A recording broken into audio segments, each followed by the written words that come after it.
already made it halfway. If I could sing this early in the morning, we'd tell you you're halfway there living on a prayer. It's hump day, and it is time for Yahoo Sports Daily. She's Caroline Fenton. I'm Jason Fitz. For the next couple of hours, we are racked and stacked with a wild show, including, an NBA superstar going to join us. That's right, Jayson Tatum going to join us in hour number 2. We got celebrity guests on the show. If you're just getting into this thing, you should be with us every single day, 9 a.m. to 11 a.m. Eastern. But we will start the show, Caroline, as we start every single day with 3 points. What is on your mind, my friend?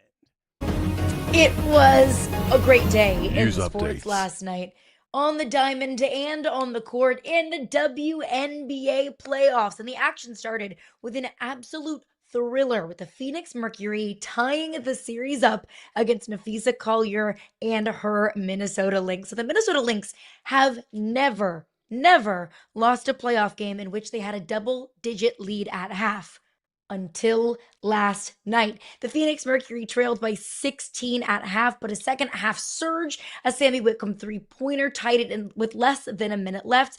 And then MVP finalist Mrs. Clutch herself, Napheesa Collier, had the ball in her hands for a jump shot to hit the winning shot at the buzzer, and she missed it. It went to overtime, and the Mercury sealed their second half comeback with an 89-83 win to send the series to Phoenix for Game 3. So Phoenix and Minnesota tied up, headed back to Phoenix. But the late night game, however, was not quite the nail biter as Mercury Lynx. Instead, it featured the MVP out for revenge. The same day that A'ja Wilson was named WNBA MVP for the 4th time, might I add, her aces were absolutely stunned by the injury-plagued fever. They took Game 1 in Vegas. So Game 2 felt personal. Behind A'ja Wilson's 25 points, 9 rebounds, and 5 steals, the Aces blew the Fever out 90-68. And that Aces defense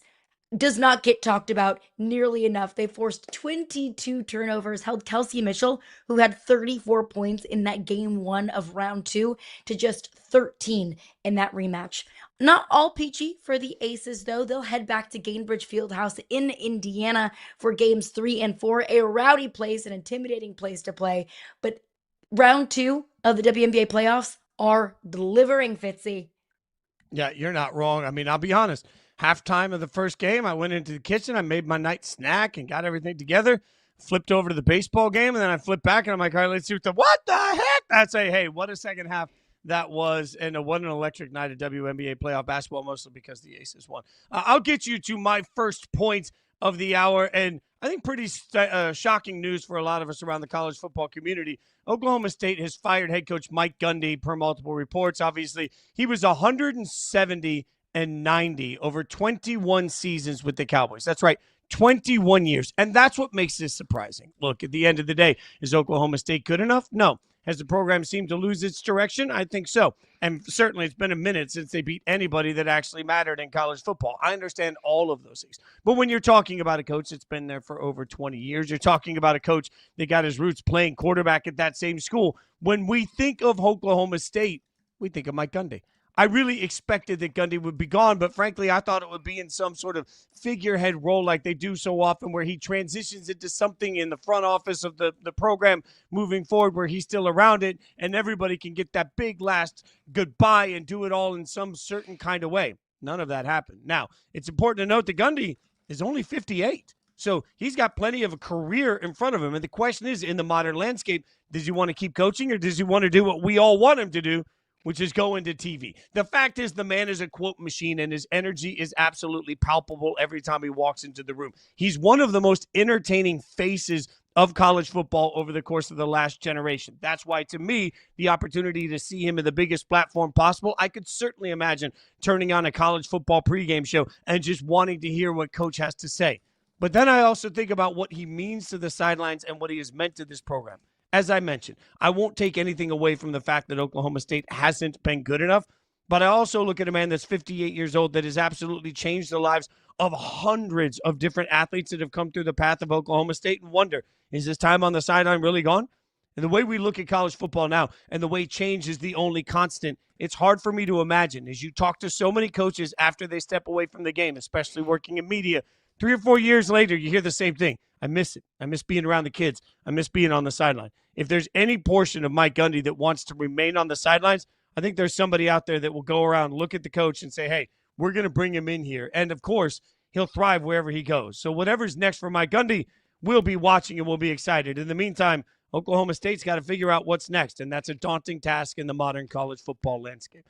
That brings us to our top point. Caroline Fenton, we've got a bunch of undefeated teams. We talked a little bit about the trash in the NFL because there are some trash teams. But there are some elite teams out here running around at 3-0. So we figured that we would go back in time and play like the game show. You all are the weakest link to buy.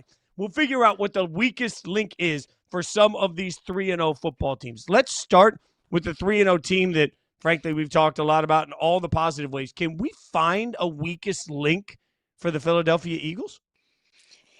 Oh, Fitz, it's really hard. It is really hard to find a weakness for this team. They are so sound defensively. They are so sound offensively. They have one of the best, if not the best, run games in the National Football League. They don't make mistakes. They don't shoot themselves in the foot. In fact, they find a way to win more than they find a way to lose. And we saw that on full display when they found a way to beat the Rams. So it's really hard to find a weakness for this team. If I want to be nitpicky, because I think it's a lot easier to find some weaknesses in other 3-0 teams than it is the Eagles. So if we want to nitpick, I'll say explosive pass plays and maybe the pass game as a whole. We saw more of that pass game. We saw more of Devontae Smith and A.J. Brown getting involved on Sunday against the Rams. But in the first two games, where was Devontae? Where was AJ? Where were any of these pass plays of more than 10 yards? Because Jalen Hurts has completed one pass of 10 plus yards downfield so far this season. So I would say the explosive pass play, when there is a team, when there is a day, when a team successfully takes the run away from Philadelphia. It's easier said than done. But if they take the run away from Philadelphia, where is that explosiveness in the passing game?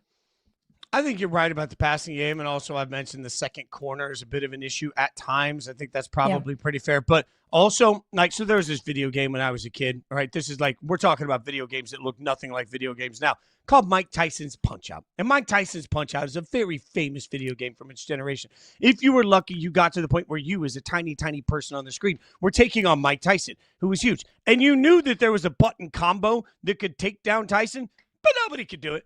You'd get all the way to Tyson, and then all of a sudden you get your butt kicked because you just couldn't do it. Do they have weaknesses? Yes. Can anybody actually exploit those weaknesses? That's I feel like there's an invisible armor over it, something. I trust the rest of the team so much. I trust the coaches so much. You are right that there are some weak links if we're nitpicking.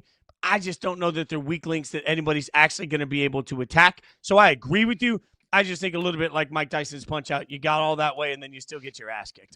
What about Tampa? All right, Tampa's 3-0. They're undefeated, but all three of those games have come by the hair of their chin. So how do we feel about Tampa with a weak link? Mr. Clutch Gene himself, Baker Mayfield. I would say the weak link is injuries. Tristan Wirfs is out. The offensive line is suffering because of it. Chris Godwin is recovering from injury. Now Mike Evans is dealing with a hamstring injury. This team, I think, is deep, but also it doesn't matter if you're the deepest team in the NFL. If you just continue to suffer injury after injury after injury, that could be what holds this Bucs team back. I'll go with that. Also, when I think about the best of the best, the elite of the elite in the NFC, what the one through line so far for the Eagles and the Lions particularly, and for the Packers when they play up to that potential, is that their defensive line just will absolutely destroy you. Their defensive line will make everything look all. Their pass rush is so elite.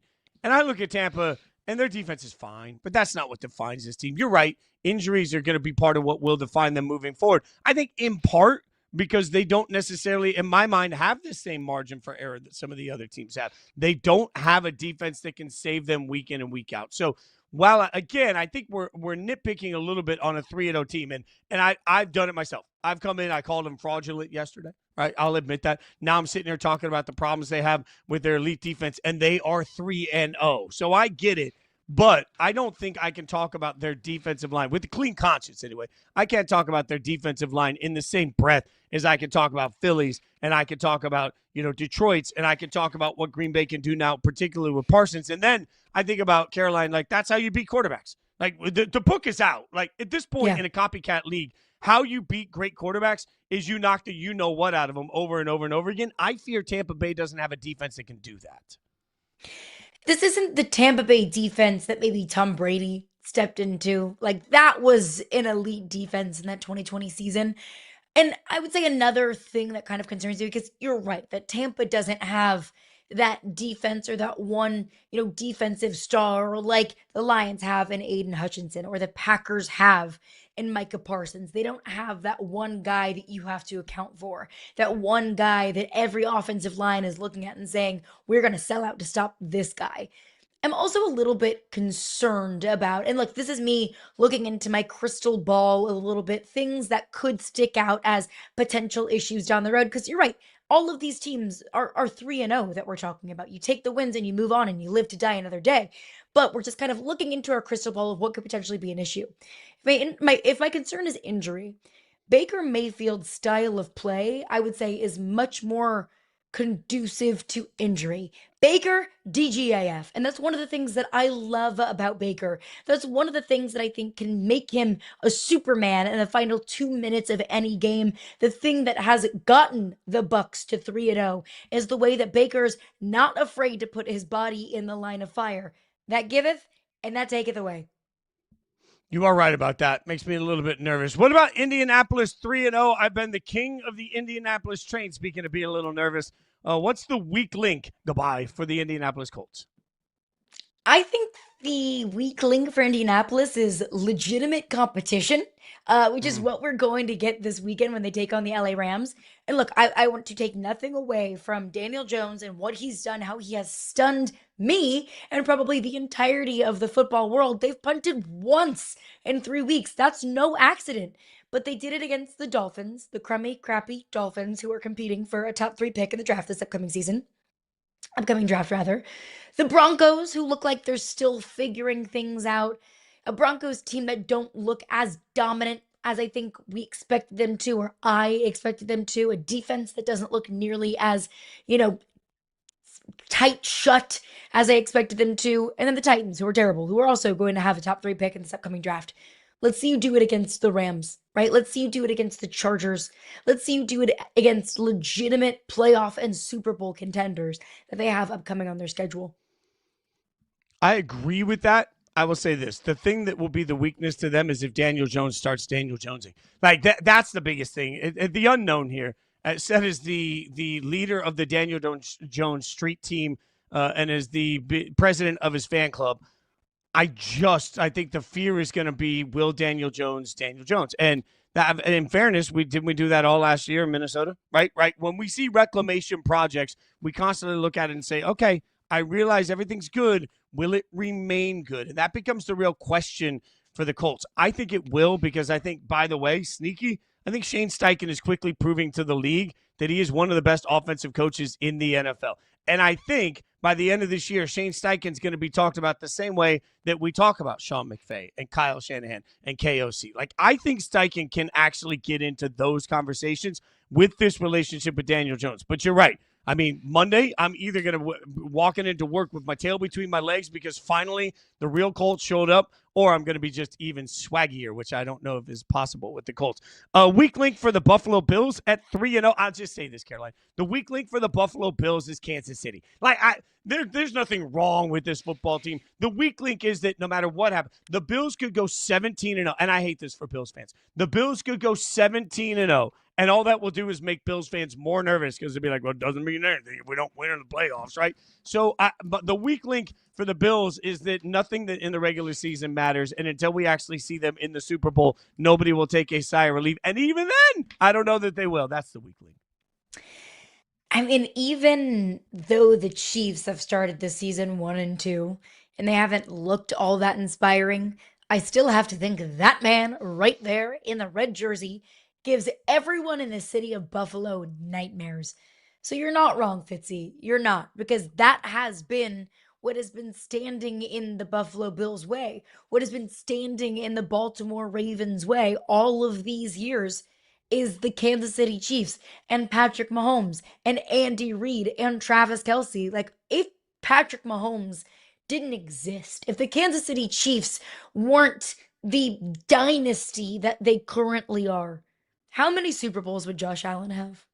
At least one, maybe two. And it is crazy the way that we might, play revisionist history over the next 20, 30, 50 years about this current era of quarterbacks. Because you're not wrong. It is Kansas City. That's what's standing in their way. That's what has been standing in their way. It's also the defense, I think. That was not a very good Buffalo Bills defense that we saw against the Dolphins. And I know Ed Oliver was out, and I know Matt Milano was out, and I know once they get those two guys back, it'll feel like and look like, I'm sure, a much different defense. But if you let the Dolphins score on you the way they did in that game, and divisional games are weird, primetime games are weird, I know that. They're always a lot funkier than we expect them to be. But the Buffalo Bills defense has to be better if they want to achieve that ultimate goal, which is the Super Bowl. That's what it is in Buffalo. It's Super Bowl or bust. The Chargers are 3-0. Can we agree that the weak link for the Chargers is the running game, which is staggering and weird to say for a Harbaugh football team? It's still early in the year, but I mean, they battled some offensive line injuries coming into this season, and they're so explosive throwing the football. It just feels like we're almost masking the fact that this is not the running attack that most of us thought it was going to be. Yeah, I mean, and no Najee Harris now.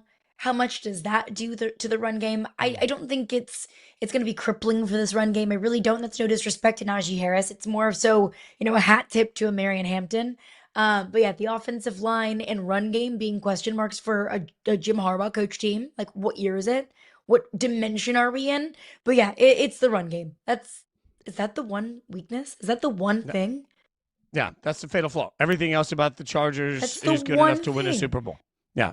But that's what's going to make this wild, because we're going to get to January and it's going to be, can you run the football? That's inevitable. The other 3-0 team that I think we can agree on, if we were doing one of those games like, where the we'll say the newlywed host game, where two hosts have to write a word on a sheet and then turn it around for the host. Like, what's the weak link for the 49ers? Asked independently, I think we were both right.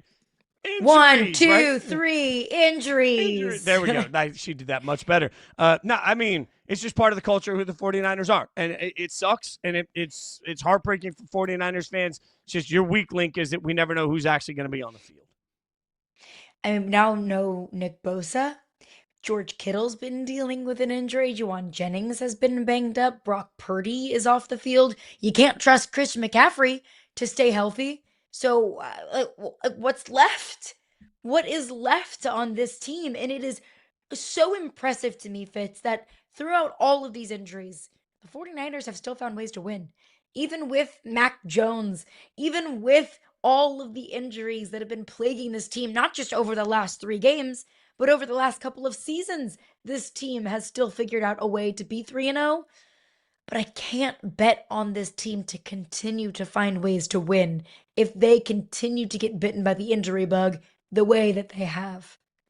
No, you're 1,000% right. And this is the most important era in the history of football for context. I genuinely believe that. When we talk about it in 10 years and 15 years, well, who won Super Bowls and how many championships did this guy get and how many All-Pros did this guy get? It just is all going to require context. We know more than ever about the sport every single day, and that gives us the context to know that the 49ers are a very good football team. That's just their Achilles heel is injuries, no pun intended. All right, we're going to keep breaking down the NFL throughout the course of the day. Again, in hour number 2, Jayson Tatum going to hang out with us also. But coming up, we've got massive matchups in college football that you absolutely can't miss. We'll tell you what to watch next.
He's probably the hottest quarterback in all of college football right now. That's Kirby Smart talking about Alabama quarterback Ty Simpson. Can't speak to whether or not he's talking about his looks or his play, but we'll figure it out right now. Yahoo Sports Daily. She's Caroline Fenton.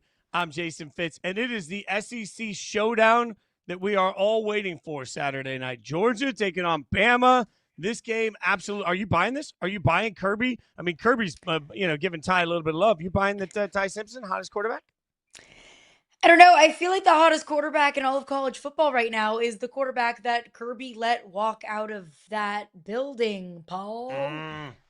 I don't know. I would say I would maybe take Carson Beck over Ty Simpson at this point, but you do you, Kirby. He's much smarter than I am. I think this is a whole lot of just posturing. This is a whole lot of gamesmanship, and this is a whole lot of mental game that he's doing before this game, and nobody does it better than Kirby Smart. He absolutely took a page out of the Nick Saban playbook on that one. But look, this Alabama team, if you haven't been paying attention since they lost to Florida State, they look much better than when they lost to Florida State. I mean, they were able to run up the score against Wisconsin. They were pretty dominant against Wisconsin. But this is the test, Fitz. This is the game. This is the opportunity to prove to everyone, to America, because nobody's watching Alabama play UL Monroe, nor should you. Don't subject yourself to that. This is the game that more than 10, 15 million people are going to be watching. This is the opportunity for Alabama to flip the narrative that Florida State loss was a fluke, that they started slow, they needed to figure some things out. You take down Georgia in Athens, which not a lot of people are able to do as long as Kirby Smart has been at the helm, then that starts to flip the narrative on Alabama as a championship contender and on Kalen DeBoer in his future in Tuscaloosa. But that's the biggest part of it to me is Kalen DeBoer. So, like, in these situations, you know me, I have trust issues. So I just look around and say, what do I trust? What have we seen in the past that we think can come back now? Like, I'm not sure that most dogs change their spots over time, right? So here's what I know.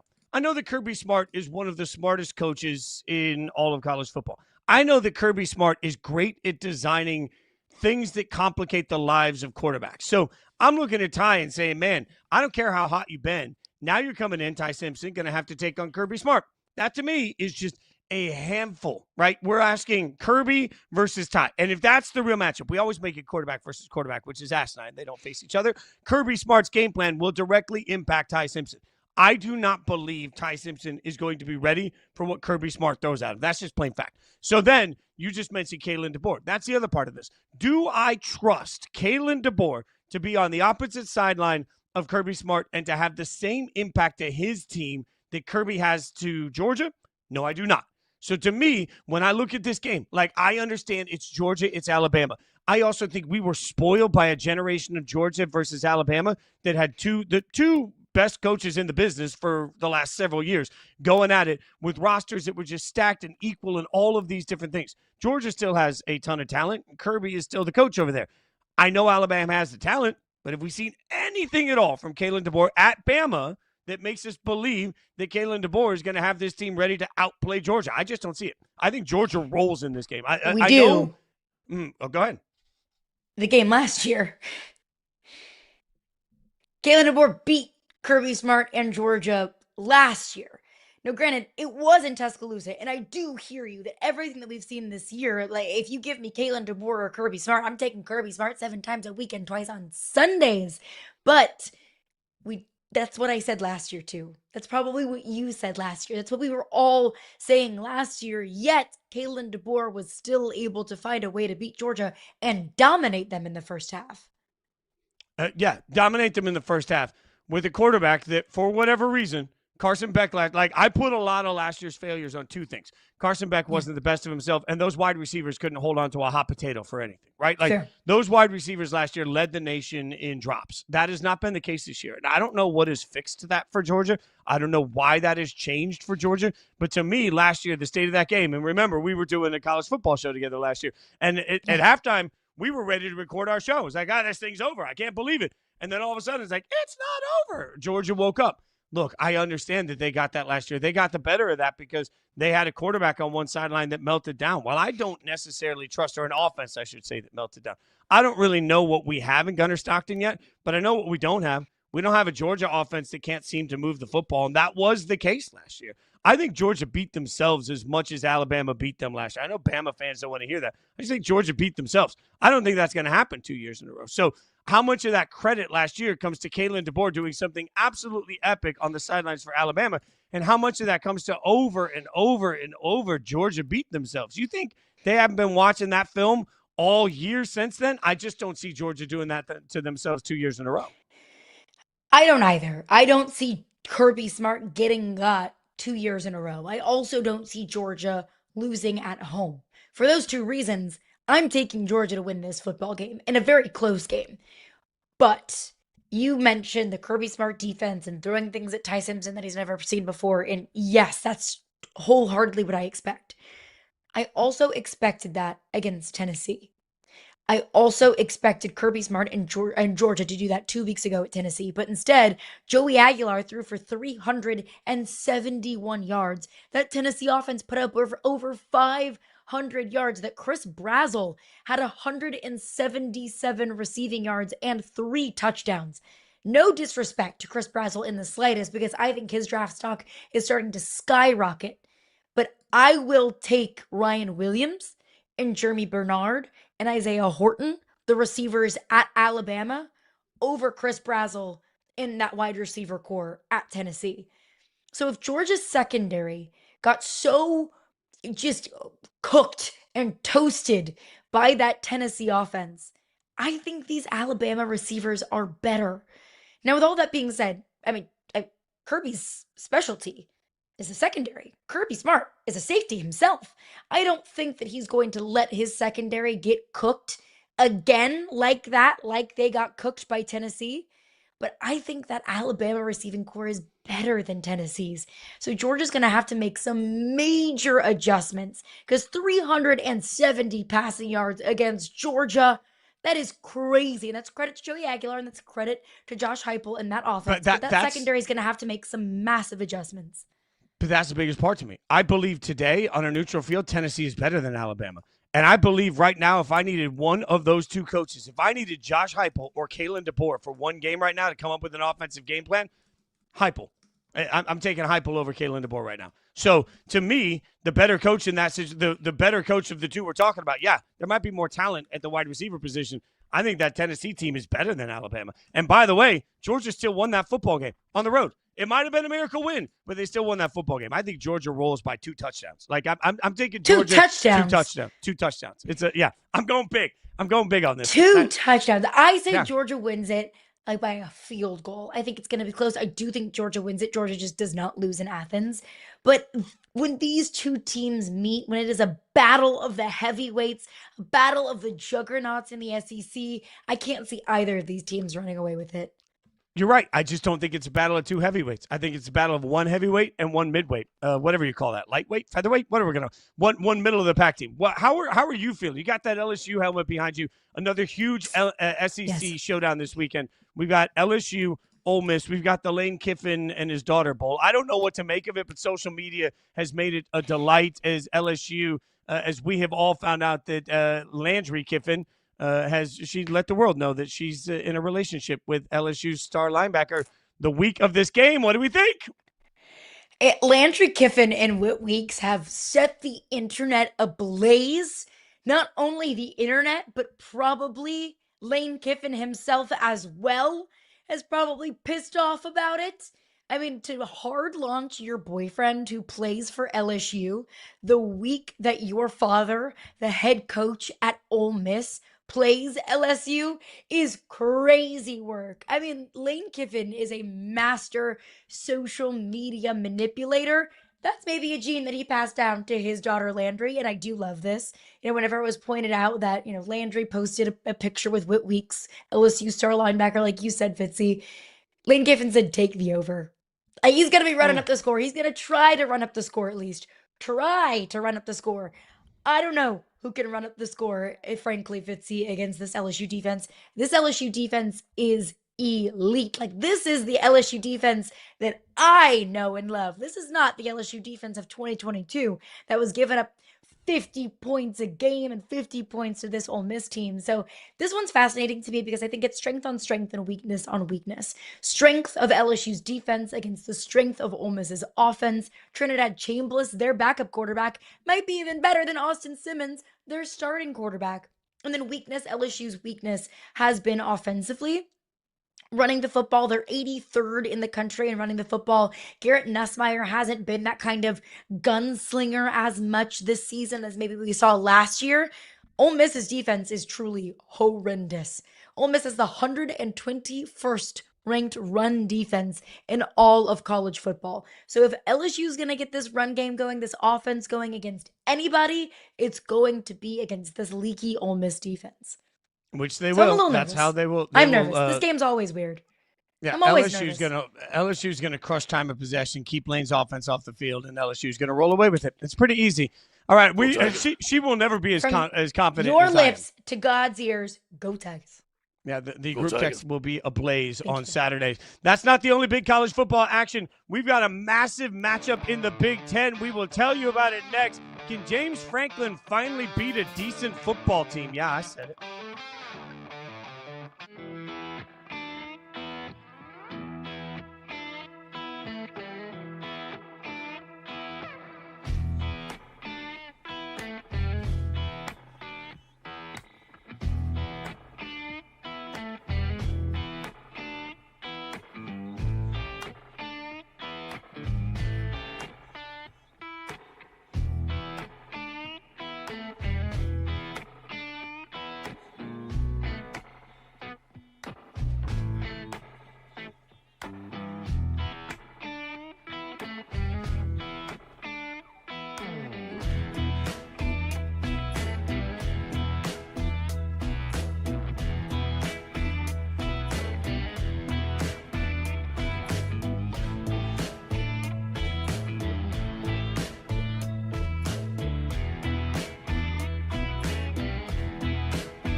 James Franklin is 1-18 versus top 5 teams.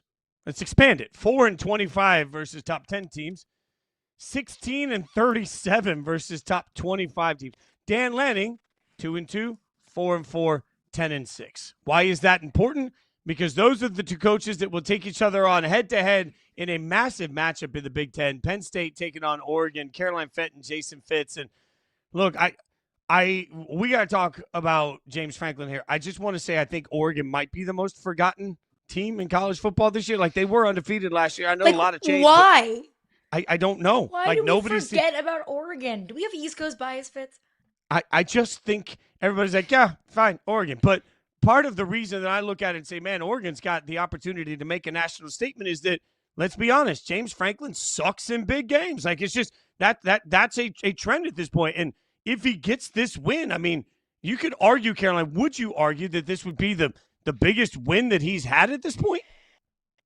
I would have to say so, that this is the biggest game of James Franklin's career if he wins it.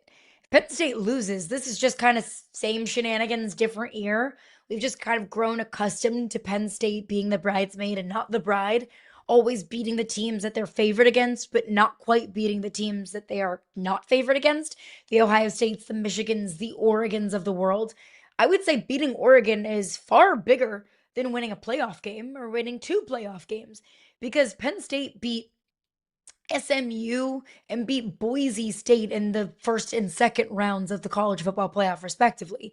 Those great winning playoff games is wonderful, but I don't think anybody put a whole lot of stock into those wins. I think everybody viewed it as Penn State beating up on teams that they should beat up against. So, yeah, they beat Oregon. That is a massive, massive statement for James Franklin. That I don't think the can't win the big game narrative completely goes away because James Franklin still has not won a national championship. But I think it starts to dissipate a little bit. That the argument against that is, will he beat Oregon?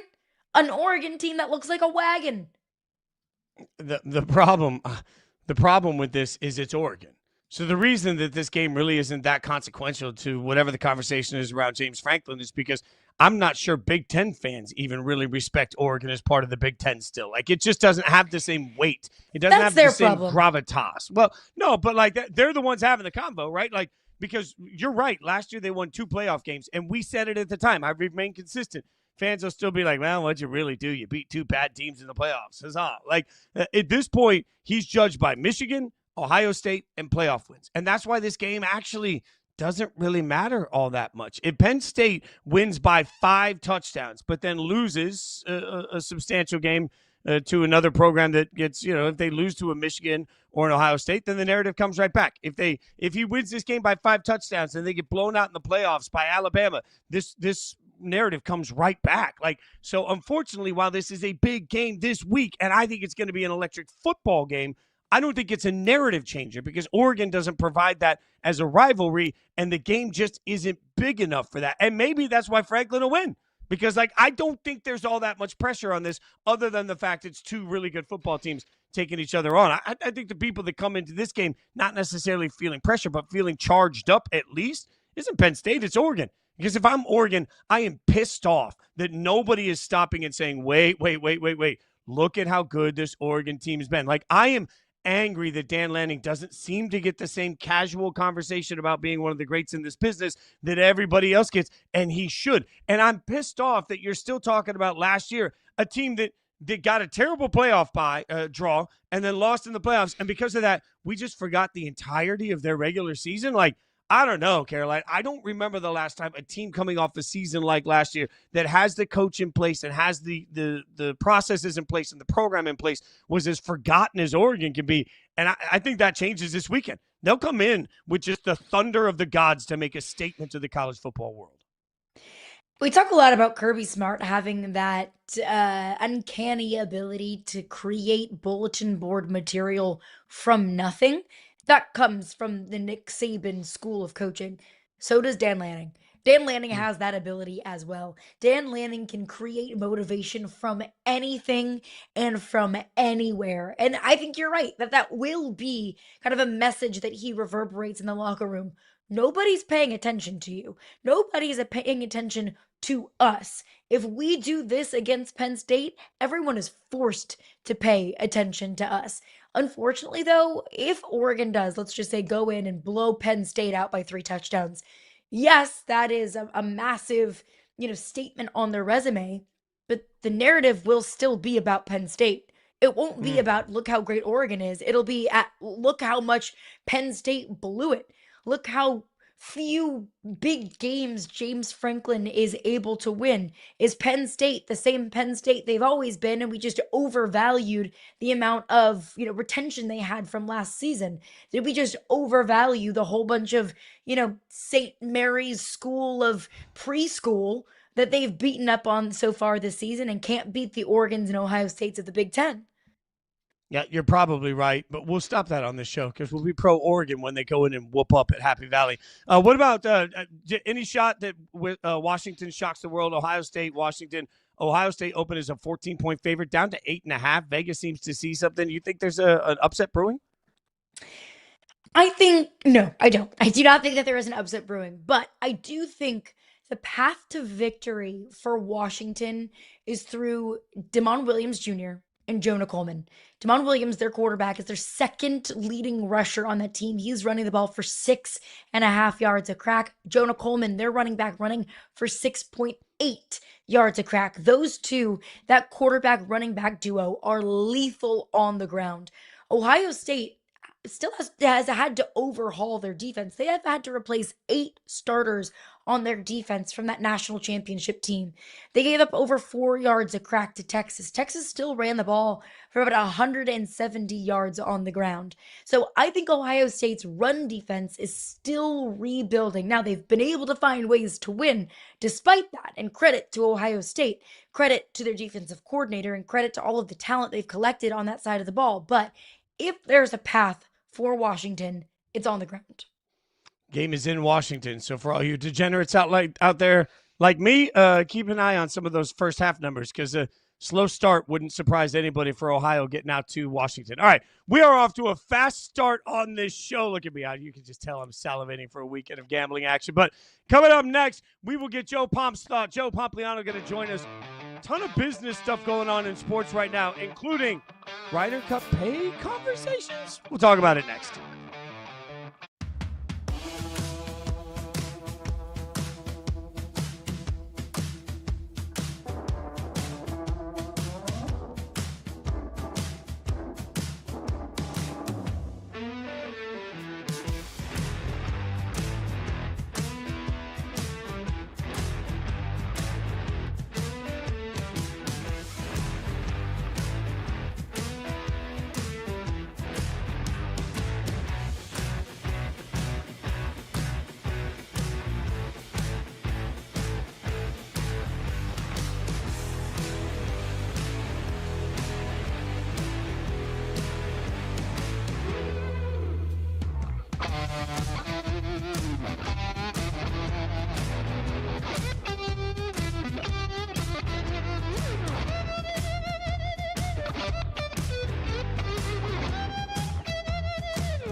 Americans will be paid to play in the Ryder Cup for the first time. Each player getting $200,000 as a stipend. That's a hell of a stipend. $300,000 to distribute to charity. The $500K given to each player is an increase from the $200,000 that was strictly for charity that began with the pay-for-play issue. They're getting some money, but not everybody involved in the Ryder Cup is getting that money, which brings us to Joe Pompliano. Joe Pomp joining Yahoo Sports Daily, Caroline Fenton, Jason Fitz. So the Americans, as I just mentioned, are running around with their bags of coins like Scrooge McDuck, but the Europeans are getting nothing. And Luke Donald, the captain of Europe, said this isn't a week to get paid. That's his quote. What do you make of it, Joe Pomp?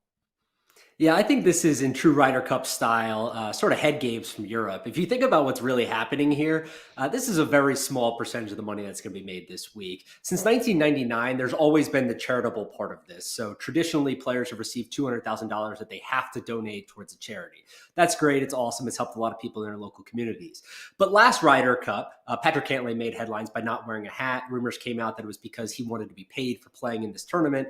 But I think when you step back for a second, you look at this, a lot of the angst from the players has really just been around some of the secrecy around the finances at the Ryder Cup. I mean, this is a massive event. It's one of the biggest sporting events in the world from a financial perspective. This single event is going to generate over $200 million in revenue. Now, that money gets split between the American PGA, the European side, and a bunch of other organizations, including the PGA Tour. But the players are essentially saying, hey, we love this event. We would play in it for free. But we want to understand where a lot of this money is going. Is it going to, on the nonprofit side, is it actually funding programs that we care about? Or is it going towards executive pay and bonuses and different things like that? So I think that was the impetus for getting some more pay. But ultimately, I think this is a big nothing burger. The European media has tried to make a lot out of this over the week, saying the Europeans aren't going to get paid, the Americans are going to get paid. But everyone has the opportunity to get paid. The Americans are simply just saying, we're going to take that stipend and donate it. Even Patrick Cantlay, who was the one who was leading the charge theoretically on getting Americans paid, has come out and said, I'm going to be donating that $200,000 stipend. So all the players that have talked about it so far have communicated that they're going to be donating the money. No one's going to be making a killing off this tournament. I think ultimately what they're deciding is that they would rather dictate where that money gets invested rather than have the PGA Tour potentially put it somewhere where they may not like. And speaking of the Ryder Cup, Roger Federer is trying to bring a similar style to tennis and kind of a high stakes country versus country patriotic matchup. What do you know about that, and how successful do you think that can be in the sport of tennis? Yeah, I was actually at the Labor Cup this past weekend in San Francisco. It was my first time there, and I was really surprised. It was a really high-class, well-run event. For those that don't follow it, it is essentially the Ryder Cup for tennis. It's Team Europe versus Team World, so that's a little bit different. But there's 3 days of events. It's a mix between singles and doubles. The points escalate, so it always comes down to the last day. The players get appearance fees, and they also get prize money for winning the tournament. But this was a massive event. I mean, it started in 2017 when Roger was still playing.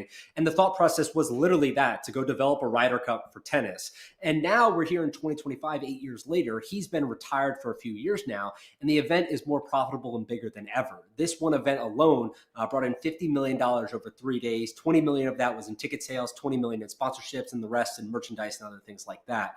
But it really speaks to Roger's influence. When this event first started, he did what someone else would do in his situation, which was call up all his big sponsors. Rolex, Mercedes-Benz, UBS, which was Credit Suisse at the time, and got them to sponsor the tournament. Rolex actually said, we don't sponsor new events, but since it's Roger, we'll do it. Well, 8 years later, 50% of the sponsored revenue at this tournament now comes from brands that are not affiliated with Roger. So it's a standalone event now. It's become much bigger over the years. I think what's to be determined is how seriously the players take it. The players that show up take it very seriously. But how do you continually get the top players to show up every time? We've seen certain times where some of the people that are ranked high up in the rankings would be given automatic invitations, have turned it down. Some players that go end up coming back for multiple years in a row, like a Taylor Fritz or someone like that. This year, Carlos Alcaraz was there, and they still had 6 of the top 12 players in the world there. So it was still a really great event. Some great tennis was played, but still to be determined about whether they can sort of get the buy-in from the players like we've seen at golf's Ryder Cup. All right, Joe Pomp. Nick, Sorry. Go ahead, Caroline. I was just going to say, it's a very exciting new event in tennis. Could potentially be some exciting new real estate in Chicago. It's been a topic of conversation really over the last couple of years, but the newness of it. What can you tell us about the latest in the Chicago Bears moving Soldier Field from the heart of the city of Chicago to the suburbs? Yeah, by the time we're done with this show, Chicago may have a new plan in place because they've switched plans 3 or 4 times now over the last year and a half, 2 years. And I got to tell you, when they did this big press conference last year at their practice facility in Chicago, they invited all these reporters. They had the mayor there. They had all the executive team, the president, everyone. And they announced this big plan to build a stadium in downtown Chicago. And I watched the press conference. I reviewed the documents, and I was thinking to myself after doing that, why is everyone taking this seriously? Because it didn't seem logical at all. If you really thought about the numbers, they came out and said that they were going to be funding about 70% of the project themselves. It was one of the highest investments ever for an NFL stadium. But what they left out was that outside the stadium, they were requesting about $1.5 billion of taxpayer money for the infrastructure around the stadium. Plus, you had to retire some old debt, issue some new debt. And the total cost of the stadium, once you consider all of this stuff, was going to go to about $7 billion. It was going to be the most expensive NFL stadium ever. It made no logical sense for taxpayers, for the city, or for the team. And the only reason why the mayor was agreeing to it is because his approval ratings were atrocious, and he was probably going to be a one-term mayor, and he didn't want the team to leave downtown Chicago under his watch. So I was a little bit skeptical of it at the time, and it certainly made sense that what they were really doing was trying to get some negotiating power for what they really wanted to do, which was build a stadium in Arlington Heights. Now, for those who haven't followed this as closely as maybe some Bears fans have, The Chicago Bears purchased a plot of land, a couple hundred acres for $200 million in Arlington Heights. It's a suburb about 30 minutes away from their stadium today. And what they've now announced is they're going to be moving forward. They're going to ditch the downtown plan and they're going to officially build the stadium in Arlington Heights. They claim that they're not going to be needing any state money for construction. Now, again, maybe there's some other things that come out of that with infrastructure around the stadium or bonds or other things like that. But most of the stadiums should be privately funded. They're going to have the opportunity to go out and build an entertainment district around it, which is now the hot topic in sports. And I think ultimately they're going to be able to pay for a lot of the stadium before it ever actually gets built. If you think about the 49ers in San Francisco, when Levi's Stadium opened, they basically had funded that stadium through the sale of PSLs and luxury suites and naming right deals. I think it was $1.2 billion they had already pre-sold of the $1.3 billion construction cost before that stadium opened. So anyone who tells you that they need public money for these stadiums is not being honest. There are many ways that you can go about raising the funds, whether, again, it's PSLs, luxury suites, naming rights, whatever. The economic terms of this agreement are going to be much better for the Bears than they are in Chicago today because they're going to own this stadium rather than the city of Chicago. So they're going to benefit from Final Fours, Super Bowls, other things like that because, of course, it will be an indoor stadium as well. So stick there for a second because, in fairness, I'm a Raiders fan, and I'm a Raiders fan that watched closely because I'm from Las Vegas, the building of Allegiant. Caroline and I both worked together in Nashville. We both lived in Nashville for a long time. We're both wildly familiar with everything that's happening with the Titans stadium. I don't think there's a hard and fast rule for every stadium. I want to say that loudly. But the argument of who should pay for it is a constant one, and it's loud. The one thing, Joe, like you just mentioned, nobody really needs public money. I don't disagree with that. But as long as there is one city in America that is willing to give public money, why don't? This cycle never ends, right? Like if there is going to be a city that will decide that they want to spend $2 billion for a free stadium, the next owner is just going to use that as leverage. So it feels like the never-ending cycle here is just that we always say in the draft, it only takes one team to pick somebody. It only takes one city in America to decide that they want to publicly fund a stadium, and that will always be the leverage that the owners have in the existing stadium negotiations, right? Yeah, a lot of it comes down to what you just said, which is leverage. If you think about the Bears, they're not going to leave Chicago, not only because of the brand and the history and everything like that, but the market itself. It's one of the biggest TV markets in the country. They're much more lucrative as a team and a franchise there than they would be somewhere else. So I think you have to understand sort of where that team is today and what other markets are open. We've already seen LA has been taken, Las Vegas has been taken. Where are these teams going to go now? Austin, somewhere like that, maybe, but it's not as great of a market as somewhere like Chicago. Now, that may be different from other teams. But what I would say to that is you're also right in the fact that these owners are going to take what they're given, right? Which is if a city and a state is willing to give them billions of dollars in taxpayer money or hundreds of millions of dollars in other cases, they're going to take that because that's the best deal. I think ultimately what we've seen is that in a lot of cases, there's two different divides that are happening. When these deals go up for a public vote, with the taxpayers actually being able to voice their opinion on it, they often, if not always now, get declined and denied. If they go through the government where a public vote is not necessary, like in Buffalo, like in Tennessee, like in some other places like that, they're able to pass, like in Washington as well. So I think we're seeing this divide now where there is a disagreement between what the public thinks it's worth from the taxpayer standpoint versus what the government thinks it's worth, because they want these teams there, they want events to come to these cities, and they know how much economic benefit can be provided because of that. By the way, I'll add the A's in the Las Vegas A's Stadium to that public vote versus government issue. But how does you mentioned Washington? I mean, D.C. seems like that's more complicated. How does it just the fact that it's Washington, D.C. for the Commander Stadium play into that conversation?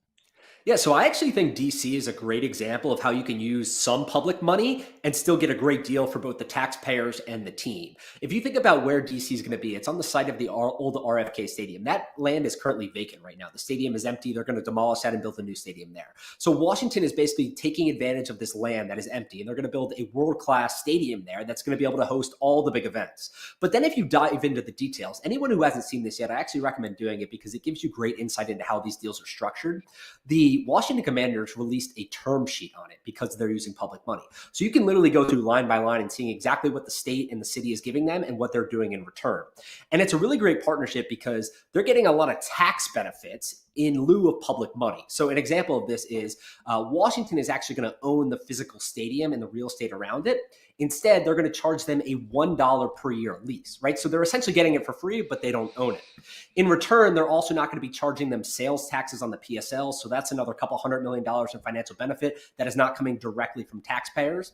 And then on the flip side of that, in return to the city, Washington is going to have to activate this stadium. I think it's for like 250 days a year. So you're giving them these massive tax benefits, but you're guaranteeing that they're going to have to go out and attract all these other big events as well. Again, we're talking Super Bowls, Final Fours, but we're also talking youth and community events as well. So I think there's this dialogue that's now building over time where you can do these deals a little bit more intelligently rather than just saying, here's $1.5 billion, go build your stadium, you own everything. I think it's much more advantageous for the city and the taxpayer to be able to get something in return like what we've seen in Washington. Quickly, Joe, before we get you out of here, there have been some rumblings, some discussion about a potential international Super Bowl in the future. I think Wembley Stadium in London was part of that conversation.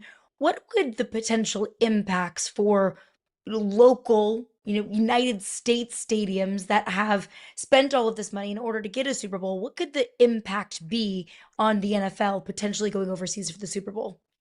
Yeah, it's a very good point, and it's part of the reason why I don't think it's going to be happening anytime soon. The NFL has a laundry list of names now of cities and teams that are trying to get Super Bowls to their stadiums because this is their biggest lever to get teams to build new stadiums. If you think about the stadium boom that's happened in the NFL over the last 20 years, Roger Goodell, before he became commissioner, was actually in charge of that with the NFL. He would go to the different cities, work out deals with the governments and the teams to get them to build new stadiums. So he's very in tune with a lot of how this works. And ultimately, what they use as leverage is to say, go build a new stadium. If you're in a warm weather climate, great. If you're not, make it indoors and we'll give you a Super Bowl. We're going to see this in Tennessee. We're going to see this in Washington. We're going to see this in a bunch of other cities too that have built these new stadiums. So I think that's a big caveat that a lot of these teams are going to be looking for. And if you think about that perspective, we're already in the 2030s at this point. So it doesn't seem likely that we're going to be getting a Super Bowl international anytime soon. But on the flip side of that, I also don't think the international audience is big enough. Yeah, the game would sell out. It would be a huge success, whatever. But ultimately, when you think about viewership, the game in Brazil between the Chargers and Chiefs earlier this year, that game was on YouTube. And the reason it was on YouTube was because they have this huge international audience. It was going to be free to everyone. And they were expecting the international viewership number to be massive. But it wasn't. I think it was around 1 million viewers came international versus the US. When you think about the totality of the population in the US versus the rest of the world, that's nothing. It's minuscule. It's insignificant. It doesn't matter. So I think the NFL is looking at that number and probably a little bit disappointed, but also probably coming to the realization that they have a lot of work to do internationally if they ever want to host big events like the Super Bowl there too. Joe Pomp, I could have you on for hours to talk about stadiums. Love your work. Love your insight. Thanks for hanging out with us early this morning, man. We appreciate you. Thanks, guys. Had a great time. Joe Pompliano hanging out with us, doing great work. Coming up, we're about to have a massive chaos crisis for one AFC contender. We'll tell you about it next.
Welcome back to hour number 2 of Yahoo Sports Daily. She's Caroline Fenton. I'm Jason Fitz. I wasn't lying. Joe Pomp just gave us great insight. Check it out on YouTube if you missed any of it on Stadiums. We spent the whole break continuing the conversation. Love this. Love you guys hanging out with us. Again, you can watch us on yahoosports.tv. Of course, you can watch us on YouTube. Keep the comments coming in. We see it. We love it. We appreciate your support. Love you guys hanging out with us on social media as well. We will start this hour like we do every hour. 3 points. Caroline Fenton, what is on your mind, my friend? News updates. Absolutely. Brian Callahan, head coach of the Tennessee Titans, spoke with the media yesterday, and he says that he will be relinquishing his play calling duties, and Bo Hardigree, the quarterback's coach, will now be taking over play calling duties for the Tennessee Titans. And Brian Callahan, as you see right there from Teron Davenport, said he's not unhappy with his play calling through 2 weeks, that he doesn't have any regrets with the way that he has called plays in the Titans' first 3 games of the season. You sure about that, Brian? You sure about that? Because the Titans rank 31st in the NFL in yards per game and 32nd in pass yards per game. The Tennessee Titans are 0-3 on the season. And if those numbers, if those stats aren't enough for you, I remember vaguely a time in the Titans' first game and Cam Ward, number 1 overall pick, ideally the future of the Titans franchise. In his very first game in the NFL, the Titans were backed up at their own goal line, and Brian Callahan called 3 consecutive pass plays and then punted, allowing the Denver Broncos to score going into halftime. I remember vaguely this past week when the Tennessee Titans faced divisional rival Indianapolis Colts, the Titans blew a timeout and got hit with a delay of game penalty on a field goal. What are we doing here? There's already not a whole lot of faith that the Tennessee Titans fan base has in Brian Callahan and his ability to be a head coach, his ability to develop Cam Ward, but they sure as heck don't have a whole lot of faith in Brian Callahan as a play caller either. So if Brian Callahan's not going to say that he regrets anything, he's not going to take accountability for anything, why should they have any faith moving forward? The message of accountability was lost to the entire locker room with that press conference, only delaying the inevitable. Good point by you. I will start this with some injury news. My first point coming in from college football.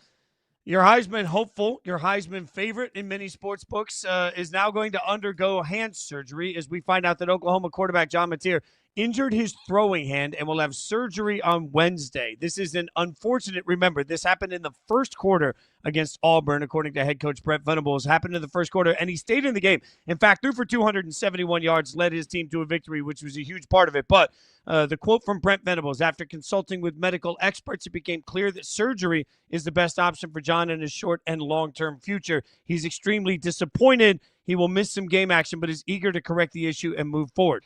Miss some game action is a bit of an understatement of what you're going to say. It's a month at least, and we'll see what this looks like as we presume he heals up quickly and efficiently. But what's that mean? It means Oklahoma will be without their starting quarterback, and again, the odds-on Heisman favorite in many sports books until this injury announcement for a game against Texas, South Carolina, Ole Miss, and possibly Tennessee. That's a gauntlet for a team with national championship aspirations. I will remind you now, and it's important. Bookmark this, save this, remember this. The College Football Playoff Committee is specifically instructed to take into account when they make their rankings any injuries that may have impacted the result. I remind you of that because when Auburn gets through this gauntlet, whatever it looks like, if they've taken a loss or two, and you feel like the committee wildly overvalues them when we get close to Halloween and we get our first committee rankings, what you need to understand is that they are literally instructed to do so. Without your starting quarterback, who's a Heisman hopeful, this season could look vastly different. Now, if Oklahoma can hang on and find other ways to win without Mateer on the field, that is a great boom for where they will be seen moving forward. I just want to let everybody know that while it might seem right now like the sky is falling, and if they lose a couple of these games, the quick narrative will be, well, this playoff the playoff chances are done for this Oklahoma football team. That's actually not true. They've just got to figure out how to get through this with the least amount of damage as possible. Most importantly, through all of it, we hope Mateer heals up and is able to come back this season and show everybody exactly why he's a Heisman favorite. His health is more important than absolutely anything. And if he heals up, Oklahoma is going to have a real shot at a national championship. They are that good. The question is, how do they survive their time without their starting quarterback? And what does the committee make of that time without him? Only time will tell.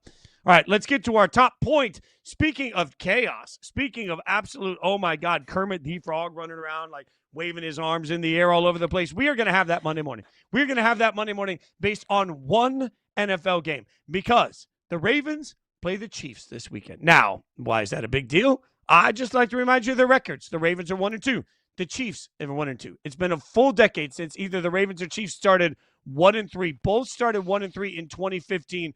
One will be 1-3 Sunday night, barring a tie. So we're going to take tie out of this, and we're going to acknowledge that either the Ravens or the Chiefs, Caroline, on Monday morning will be 1-3, and the sky will be falling for absolutely everything.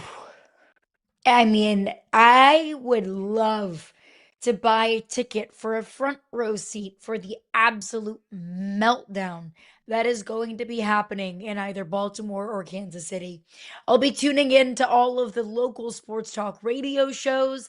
I will be scrolling through Twitter, seeing the sheer and utter meltdown. And look, while I can laugh about it and eat my popcorn and enjoy the misery of other sports fans, I think they're fair and justified in that kind of meltdown. Both of these teams came into the season with legitimate Super Bowl opportunity and legitimate Super Bowl hopes. Both of these teams are in a Super Bowl window. Falling to 1-3 going into a season where you legitimately feel like you have a path to the Super Bowl? The meltdown is fair and the meltdown is justified, Fitzy. So here's the one thing I would tell everybody. If you take division, we're 3 weeks in. So forgive me because we're only 3 weeks in. But this is the exercise we have to do. If you take division leaders out of the standings for the second, everybody that's in first place in their division, which would be the Bills, the Chargers right now, the Bengals, and the Colts. Those are your 4 division leaders, all right? If you take those 4 teams out of the equation, there is only one other team, or 2 other teams, I should say, in the entire AFC that have a winning record. Right, the Steelers and the Jags are the only other 2 teams with the winning record. 1-3. Both those teams stink, anyways. I think both of those teams are going to fall off. So, look, if you had to bet your house, if Monday morning the Jags are sitting at 3-1 and the Ravens are sitting at 1-3, and you had to bet your house on which one of those 2 teams is going to make the playoffs, how many people would actually bet the Jags? What's happened so far this year is that we have a bunch of teams that are either 0-2 right now or 1-3 in the AFC. So 1-3, while it feels like a disaster, the problem, this is why historical numbers sometimes are just garbage. When you see, it's the first time since 2001. Well, what's the usual and what usually happens? Because right now, there are so many teams there are 10 teams in the AFC right now that look like they have losing records. What are we doing? So the fact that you're 1-3, this guy can't be falling because you're not far enough behind to really have that much room to make up. And I look at who would be more, worthy of a meltdown, or which fan base would melt down more. And both would be. And I stand by that. But I think this is more detrimental for Baltimore if they fall to 1-3 than it would be for Kansas City. And I don't know how you feel, and I think that there's a very fair argument to be made for either. Kansas City and Kansas City fans, they have Super Bowls to keep them warm at night. They got to the Super Bowl last year. I mean, Kansas City is still on a dynastic run. Even if the Chiefs don't win the Super Bowl this year, I still think that we all are living through a Chiefs dynasty. The Chiefs have that. The Ravens don't.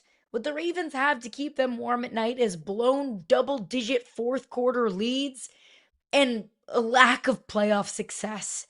And I know that going, 2-2 isn't going to necessarily, put a bandage on all of the shortcomings that the Ravens have suffered in the postseason, but you feel a whole lot better about yourself being 2-2 than 1-3.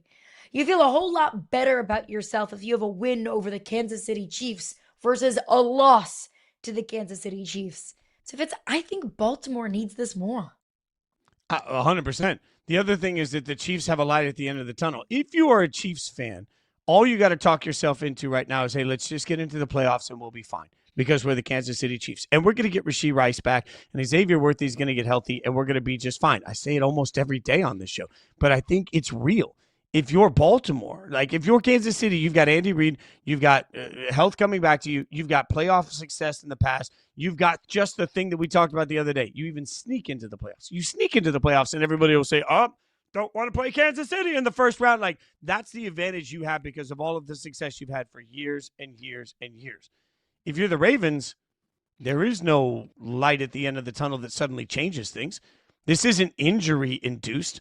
Their defense isn't playing well enough to stop anybody. Lamar Jackson is doing everything he can. This offense is doing everything they can. They're putting up historic number of points for a team with the record that they have, and it doesn't matter. And on top of that, Derrick Henry suddenly has a case of the fumbles. So, like, none of this just fixes itself. If you are a Kansas City Chiefs fan, you see the fix that's going to happen in the next month, in the next 6 weeks. If you're a Baltimore fan, all you can do is say, hey, it'll get better. Why? I don't know. It just will. Like that's the only hope you have. And you don't have the historic success in the playoffs the same way Kansas City has to say, let's just get in the playoffs. You're still waiting for this organization to take another step. So, yeah, absolutely. I think if you're the Ravens in this situation, you're desperate. You're desperate. Your defense can't lose to this offense. The Ravens offense, Kansas City's offense sucks. You cannot lose to this offense, Caroline. It does kind of suck. And you do bring up a good point that even if the Chiefs fall to 1-3, Chiefs fans can say, well, we're getting Rashee Rice back. We're getting Xavier Worthy back. Whatever this iteration of the Chiefs is that we've seen through 4 weeks, it's going to be better. But I do wonder, how much are Chiefs fans looking at what the Chargers are doing and saying, we need to hurry up and get some wins, some AFC wins under our belt? Because the Chargers are 3-0, all 3 wins against AFC West opponents. At this rate, and I know we are only 3 weeks in, I know anything can happen in the National Football League, and we feel like we have everything figured out through 3 weeks. And then in week 16, we look back and we're like, remember when we thought the Colts were good? Sorry, Colts fans. Didn't mean to catch a stray there. But where it stands right now, the Chargers have an overwhelming advantage in the division. How much are Chiefs fans, or should Chiefs fans be concerned about the Chargers and the division and the AFC West? I don't think. Look, if you are defined by Lombardies, you don't care about division titles. Your streak of winning the AFC West is irrelevant. Like, all you're doing is saying, hey, don't let us in this thing. Doesn't matter when we get into this, don't let us into it. And that's what, and that's, I do think there's a real mindset to that. The fans have it, the teams have it. I genuinely believe, if you look at this right now, the Chargers can run away with the AFC West. The Chargers today are clearly better than the Kansas City Chiefs today. That's not even close. Yes. Like, the Chargers are right now an elite football team. The Chiefs are supposed to be an elite football team. The Chiefs are an elite football brand. The Chiefs are elite talent on a team that has not put it together to be an elite team. The Chargers are just simply elite. But who cares? Because all you have to do, like Harry Douglas used to always tell me, I worked with Harry for years, and the number of times, every time we'd have a debate about anything, and he would say, get in the dance, you got a chance, over and over and over again. That's an NFL playerism because they're just taught for years. All you got to do is get in the playoffs. And if we get in the playoffs, we're going to find a way. That's Kansas City. So if you're a Chiefs fan, you don't give a damn whether you're going in as the wild card. Like, you really feel like a Chiefs fan in general, or the Chiefs organization, or Andy Reid, or Patrick Mahomes doesn't believe that they can go on the road for 3 games and get their way into the Super Bowl? Hell yes, they do. Most of us believe that, right? In fact, if you put true serum in the veins of 100 sports fans at Buffalo Wild Wings this year, and you asked them, what would you trust more? Patrick Mahomes going on the road from the wild card all the way to the Super Bowl and winning their way to the Super Bowl, or Lamar Jackson at home for the Ravens having to beat Patrick Mahomes? I just, if it's the AFC Championship game, you're really betting against him? I mean, I don't think the Ravens fan base has the faith in Lamar that the Chiefs have in Patrick Mahomes. But do we agree, whichever team falls to 1-3, they're still making the playoffs? Yeah. The Ravens are still going to win the division, and I think the Chiefs are still going to figure it out and have a good enough record. Even if they don't win the AFC West, they'll get in as a wild card. And then whichever team has to play Kansas City in the first round of the playoffs is going to be like, are you freaking kidding me? that we won our division. We have to play freaking Kansas City and Patrick Mahomes. Like, that's how I see it playing out. I mean, look at this schedule that we have here for the Ravens. If we can go back to week 5, if the guys can do that. But if you look at the schedule coming up, the Texans, the Ravens will be a favorite. The Rams, they probably won't. But the Bears, they'll be a favorite. And then if we keep going on to week 9 through there, at the Miami Dolphins, they'll be a favorite. The Minnesota Vikings, they'll be a favorite. The Cleveland Browns, favorite. The New York Jets, favorite. So 6 of their upcoming 7 games, they will be a favorite in Vegas for a reason. Like, Baltimore can easily, with that schedule, go on a run. So then the question is, where does that run get you? And you and I have both said repeatedly, like, we don't believe in the Bengals with Jake Browning, so let's just take that part of the conversation and throw it away. And the Steelers are in the easy part of their schedule and haven't looked good enough. The Ravens are the weirdest part about this is I genuinely believe even if the Ravens start 1-3, they will still win their division. That's how much this is all going to teeter-totter the other direction. And that's why I'm just not panicking about either of these teams. I think they'll win the division, and I don't even think it's going to be really close. I mean, if you would have told me, a month ago that the AFC West would be a much more intriguing and a much more competitive division than the AFC North, I would have thought that you were crazy. Injuries happen. Aaron Rodgers and the Steelers don't look nearly as pop off the page dominant as we probably expected them to, or at least I expected them to. I didn't think the Steelers were going to be world beaters. I thought they were going to be better than what we've seen.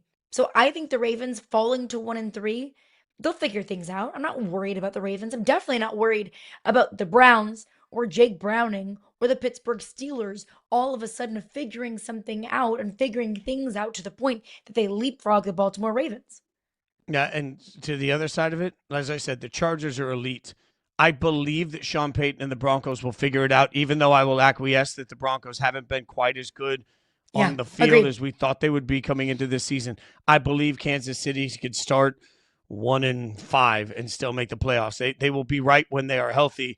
The Raiders are not a particularly good football team. I get that. So there's one team in the West that I think is not particularly good, and the rest of them will figure it out. I think that by the end of the season, there's going to be 3 teams in the North that aren't particularly good, and then there's going to be Baltimore. That's the difference in that division. So who wins this game? Who you got?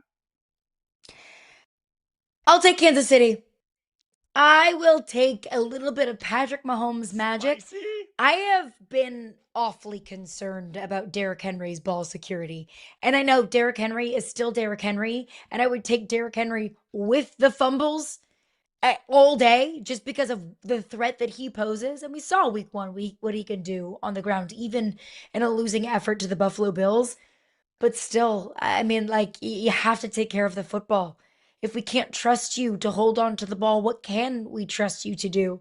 So I will say that Derrick Henry has another fumble, but that creates even more concern about his ball security issues.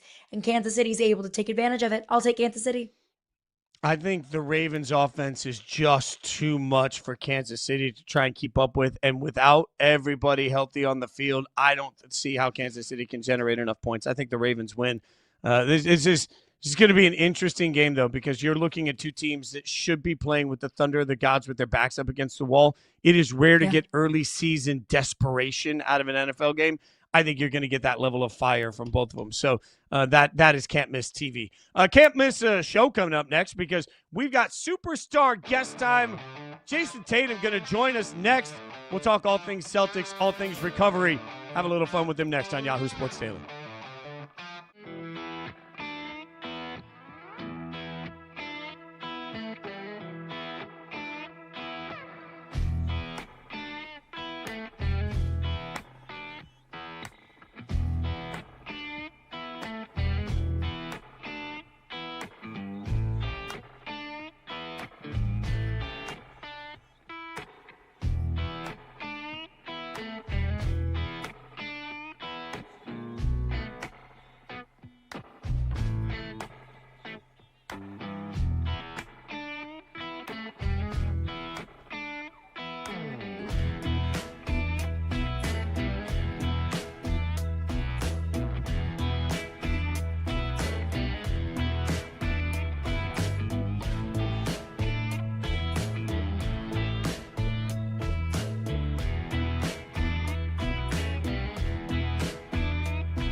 What you see in front of you is father and son time, Jayson Tatum and Deuce.